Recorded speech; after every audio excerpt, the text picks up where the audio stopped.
Halo semuanya, kembali lagi di Ngobas, ngobrol bareng Sementrian. Kenalin, aku Dipami Frizi Braja sebagai host kali ini bersama teman-teman OSIS. Nah, sebelum lebih lanjutnya kita tanya-tanya kepada teman-teman OSIS, kita kenalan dulu nih dari teman-teman dari OSIS. Baik teman-teman semuanya, perkenalkan nama saya Fesuda Bakti. Saya berasal dari kelas 11 IPA 1. Alhamdulillah menjabat sebagai ketua OSIS dan saya berasal dari Kambang. Halo teman-teman semuanya, perkenalkan nama saya Muhammad Zaki Arimi. Saya dari kelas 11 IPA 1. Untuk jabatan saya di OSIS sendiri yaitu Sekretaris 1 OSIS. Halo teman-teman semua, perkenalkan nama saya Ahmad Anum Taufik. Saya dari kelas 10 E2. Untuk jabatan saya sendiri di OSIS yaitu sebagai bendahara 2. Halo teman-teman semuanya, perkenalkan nama saya Gita Nur Azia dari kelas 10 E2. Di OSIS saya sebagai anggota Depok. Nah, tadi kan sudah kenal nih sama teman-teman dari OSIS. Nah, sekarang ini ada sebuah pertanyaan nih dari kami sebagai host kali ini. Yang pertama itu adalah untuk mengenal OSIS yang ada di SMA Negeri 3 Painan. Sebelumnya ada serbit apa saja sih yang ada di SMA Negeri 3 Painan, karena pastinya di setiap sekolah tuh pasti beda-beda nih serbit yang ada di SMA Negeri 3 Painan. Sini saya ingin menjawab pertanyaan dari hostnya, Saudara Diva. Sini OSIS ini merupakan organisasi intrasekolah yang berada di dalam sekolah. Mungkin tidak jauh berbeda dengan OSIS-OSIS di SMA lainnya, tetapi di OSIS SMA Negeri 3 Painan ini dalam satu periodenya itu akan melaksanakan 3 kali rapat. Yang pertama itu rapat program kerja, dan yang kedua itu program kerja 100 hari kerja, dan yang terakhir itu laporan pertanggungjawaban. Dan di sini ada 8 segmen. Yang pertama yaitu Basdikbud, Bahasa, Pendidikan dan Kebudayaan. Yang kedua Medcraft, Media Kreatif. Yang ketiga Apresiasi Seni. Yang keempat Depor. Yang kelima KBN. Yang keenam Imtak dan KBN. Dan terakhir itu Kesling. Wah, ada banyak nih serbit-serbit yang ada di organisasi OSIS di SMA Negeri 3 Painan. Mungkin lebih lanjutnya untuk yang kedua itu seperti yang kita ketahui, pastinya banyak program-program kerja yang menarik nih dari serbit OSIS. Nah, untuk inti OSIS sendiri, apa sih program yang terlaksanakan, yang belum terlaksana, sama yang sudah terlaksana di OSIS ini? Nah, baiklah teman-teman, mungkin di sini sendiri kami dari inti OSIS itu memiliki beberapa program unggulan. Yang pertama yaitu ada rapat internal dengan seluruh anggota OSIS yang ada di SMA 3 Painan. Yang kedua yaitu SBS atau seharian bersama Sementrian. Dan ada juga yaitu pemberian penghargaan kepada serbit terbaik yang ada di SMA Negeri 3 Painan ini. Nah, untuk program kami sendiri itu yang sudah terlaksana hanya satu baru teman-teman, yaitu rapat internal dengan seluruh anggota OSIS teman-teman. Nah, untuk program SBS sendiri itu kami akan melaksanakannya pada bulan Mei yang akan datang ini. Jadi mungkin teman-teman Sementrian bisa menunggu program kami. Oh begitu.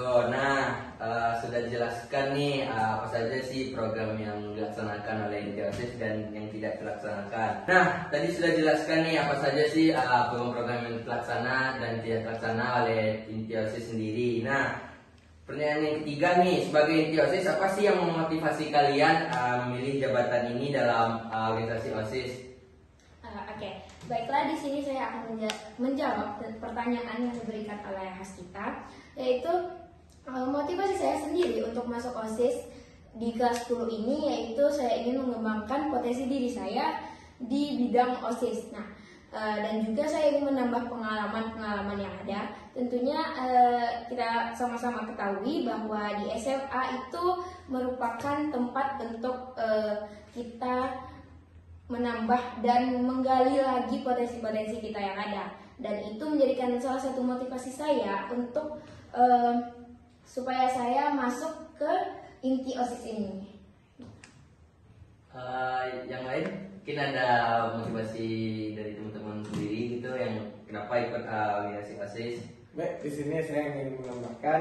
Di sini saya termotivasi. Awalnya saya juga pernah berlawan dengan saudara host kita sebagai mencalon sebagai ketua OSIS di SMA Negeri 3 Painan.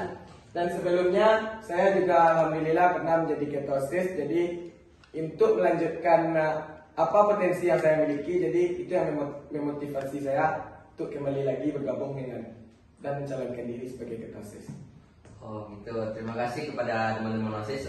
Mungkin pertanyaan yang selanjutnya, apakah OSIS sendiri ada ikut kontribusi nggak di ekstrakurikuler yang ada di sekolah? Contohnya saja KBR nih dalam PBB gitu.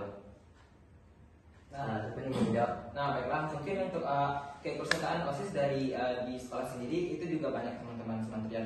Contohnya saja di bidang Sekbid Kesling, itu kan kesehatan lingkungan. Jadi Sekbid Kesling sendiri itu ikut dalam program kopling, dan ada juga yang namanya pagi bersih dalam kegiatan Sekbid Kesling sendiri. Nah, satu lagi itu juga Sekbid OSIS terlibat di sekolah, yaitu di bidang Depor. Nah, bidang Depor sendiri itu juga ada melatih anak-anak semantri dalam kegiatan ekskul badminton dan bola dan lain-lain, teman-teman. Oke, terima kasih kepada teman-teman OSIS. Mungkin pertanyaan selanjutnya, mungkin sebagai yang kita ketahui sebagai anggota ataupun inti OSIS mungkin banyak nih memakan waktu, misalnya terpakai waktu pembelajaran. Apakah teman-teman di sini supaya waktu itu terbagi, bagaimana tips dari teman-teman, cara teman-teman membagi waktu, mana nih organisasi, mana itu pembelajaran gitu. Ayo, siapa yang menjawab? Oke, di sini biar nanti aja yang jawab lagi. Jadi tips kan untuk supaya bisa bagi-bagi waktu. Ya, di sini kamu melakukan itu dengan cara gimana ya? Naomi kan tahu nih besok paginya belajar apa gitu.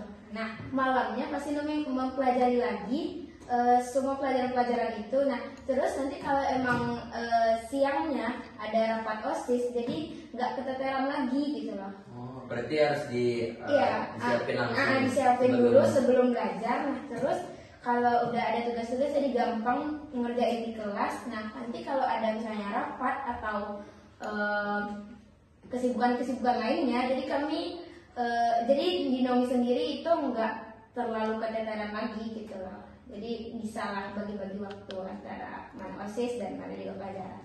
Oke, mungkin ada tambahan dari teman-teman OSIS? Nah, mungkin untuk tambahan dari saya sendiri itu, kalau untuk saya pribadi, saya itu lebih mementingkan intensitas yang mana yang lebih tinggi. Nah, untuk OSIS sendiri itu kan masih banyak program-program unggulan yang ada di SMA 3 ini. Jadi jika misalnya intensitas program tersebut lebih tinggi dari pelajaran yang akan dilaksanakan, mungkin saya lebih mendahulukan OSIS sendiri, teman-teman. Namun jika intensitas dari sekolah sendiri, pada saat kita sekolah itu kan juga ada ujian atau PH-nya. Jadi mungkin saya lebih mendahulukan PH sendiri. Jadi kita tidak boleh terlalu meninggalkan pelajaran dan apapun itu. Dan juga mengikuti organisasi itu kan merupakan suatu hobi. Jadi kalau seseorang itu memiliki hobi tersebut, maka dia akan sendirinya akan bisa membagi waktu tersebut. Oke, berarti tergantung pada dirinya sendiri juga ya kan. Nah, mungkin terima kasih kepada teman-teman OSIS yang telah menjawab pertanyaan nomor 5. Mungkin selanjutnya pertanyaan nomor 6 nih. Misalkan ada nih anak OSIS yang bermasalah. Nah, tindak lanjut di pemberian poin organisasinya itu diurus oleh KBN dulu atau BPO? Nah, jadi gini teman-teman, untuk teman-teman OSIS nih yang bermasalah, itu tindak awalnya itu akan diurus oleh Sekbid dalam OSIS itu KBN. Nah, jika poin itu sudah melebihi ambang batas, maka akan ditindaklanjuti oleh namanya BPO, Badan Pengawas Organisasi. Nah, di situ teman-teman OSIS yang bermasalah itu akan disidang oleh BPO, dan tindak lanjutnya itu akan ditindaklanjuti dengan sesuai aturan yang ada. Oke, terima kasih kepada teman-teman OSIS yang telah menjawab pertanyaan dari nomor 6 tadi. Mungkin pertanyaan terakhir nih untuk teman-teman OSIS. Apa sih hikmah atau pembelajaran yang didapat setelah bergabung ke organisasi OSIS? Dan pesannya untuk OSIS periode berikutnya menurut teman-teman sendiri? Baik, mungkin pembelajaran yang didapatkan di organisasi OSIS ini tidak sama seperti hal-hal pembelajaran yang kita dapatkan di dalam kelas, seperti yang kita pelajari setiap hari. Dan di sini pembelajarannya mungkin sangat banyak, di mana kita mengetahui hal-hal yang belum kita ketahui, dan itu akan mengembangkan potensi kita. Dan untuk pesan kepada adik-adik yang ingin melanjutkannya, yaitu untuk tetap semangat.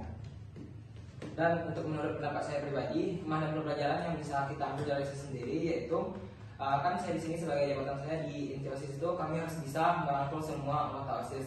Nah, berbagai pepatah kalau kapalon dan membawa rabah pasti anggotanya besar. Jadi kami sendiri di inti OSIS itu harus bisa merangkul semua anggota supaya organisasi OSIS di SMA 3 ini menjadi organisasi yang hebat dan bermutu. Oke. Pembelajaran yang Nomi ambil di OSIS tahun ini, yaitu di periode Nomi ini, banyak sekali, seperti Nomi bisa lebih bisa bertanggung jawab dengan tugas-tugas yang sudah diberikan dan diamanahkan kepada Nomi. Nah, juga di sini Nomi juga harus bisa berbaur dengan kakak-kakak kelas yang memiliki sifat dan sikap yang beragam juga. Terus pesan untuk adik-adik yang ingin melanjutkan OSIS periode berikutnya, yaitu jangan pernah menyerah ketika kamu memiliki masalah, terus hadapi, maka itu akan bisa kamu lalui. Wow. Untuk saya sendiri, hikmah pembelajaran yang telah saya dapat itu adalah dari interaksi sosial kita. Nah, di sini di dalam suatu organisasi tentunya kita bertemu dengan orang yang berbeda-beda, baik itu sifatnya maupun pemikirannya. Dan di sana jadi kita bisa bertukar pikiran dan tahu cara bagaimana menghargai dan mengambil keputusan. Dan pesan untuk teman-teman dan adik-adik yang ingin melanjutkan organisasi itu tetap semangat dan ikuti apa yang sudah ditetapkan. Oke, terima kasih untuk teman-teman OSIS sendiri. Mungkin untuk organisasi ini sangat diperlukan nih untuk teman-teman sendiri, karena dengan teman-teman tidak mengikuti apa yang ada di sekolah dan organisasi, mungkin teman-teman nggak ada nih sosialisasinya kepada orang lain. Nah, karena waktu sudah memisahkan kita, untuk lebih lanjutnya di acara ngobrol kita kali ini mungkin hanya itu yang bisa kami sampaikan. Kurang lebihnya kami mohon maaf. Wabillahi taufiq wal hidayah. Wassalamualaikum warahmatullahi wabarakatuh. Bye bye.